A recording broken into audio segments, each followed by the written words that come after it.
வணக்கம். Moral of the story. Moral கடைசியாக பார்ப்பாங்க. 2 மாரல். ஓகே. ஒரு வியாபாரி, உப்பு வியாபாரி, அவர் ஒரு கழுதியை வச்சுட்டு இருந்தார்.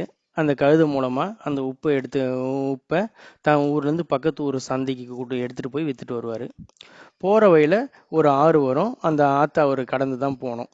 ஓகே. அந்த ஆற்றுலேயே கொஞ்சம் மேடான பகுதி இருக்கும், நடைபாதை மாதிரி. அதில் கடந்து தான் போகணும். தண்ணியில் கடந்து தான் போய் விற்றுட்டு வரணும். இது மாதிரி போயிட்டு இருக்கும்போது ஒரு முறை அங்கே இருக்க அந்த ஆற்றை கடக்கும்போது கழுதை கால் இடறி கீழே விழுந்தது. கீழே விழுந்ததில் அது முதுகில் இருந்த உப்பு வந்து தண்ணியில் நனைஞ்சி கொஞ்சம் கரைஞ்சிடுச்சு. ஓகே. மறுபடியும் இந்த வியாபாரி வந்து அந்த கழுதியை மூட்டையும் தூக்கி சரி பண்ணி எடுத்துகிட்டு போகும்போது கழுதிக்கு ஆச்சரியம்.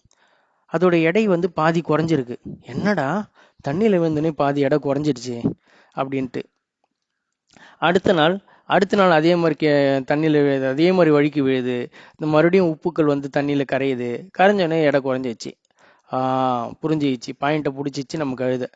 தினம் அதே வெளியே தண்ணியில் விழுந்தது.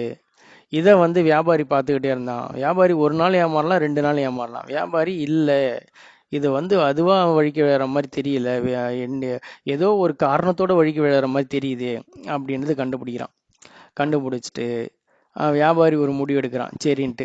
ஓகே. அடுத்த நாள் கிளம்பும் போதே கழுதிக்கு ஒன்றும் புரியல. ஏன்னா வெயிட் கொஞ்சம் கம்மியாக இருக்குது. என்னடா இருக்குது, வழக்கமாக ஏற்றுற மூட்டை மாதிரி தெரியலையே, வித்தியாசமாக இருக்கே, எடையும் கொஞ்சம் கம்மியாக இருக்கே.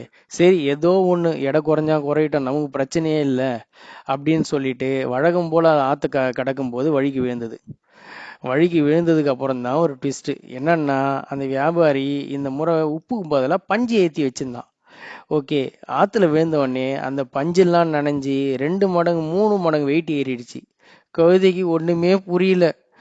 அதை ஒரு அடி கூட எடுத்து வைக்க மாட்டேனது. ஐயோ வெயிட்டாக இருக்குன்ட்டு வியாபாரியா அடித்து இழுத்துட்டு போகிறான். நகருன்ட்டு. 1 நாள் 2 நாளில் கண்டினியூஸாக இதையே செய்கிறான் அவன் வந்து. இது புரிஞ்சின உடனே அந்த கழுதை இப்போ வந்து தண்ணியில் இடறி விழறதில்லை. ஓகே. மாறல் வருவோமா? இது சம்மந்தமாக ஒரு பழமொழி இருக்குங்க. மொண்டி குதிரைக்கு சறுக்குனா சாக்கு. ஓகே. ஒரு முறை விழுந்ததுன்னா அது ஆக்சிடென்ட்டுங்க. திரும்ப திரும்ப நடக்குதுன்னா அது இன்டென்ஷனோட பண்ணுறது. இதுதான் அதுக்கான அர்த்தம். ஓகே. 2வது மாறல், பேராசை பெருநஷ்டம். அது உப்பு. இப்போ என்ன நடக்குது, உப்பு மூட்டையோடு இருந்திருக்கணும்.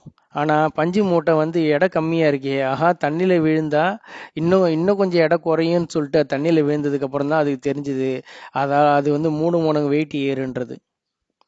மீண்டும் விவாதிப்போம்.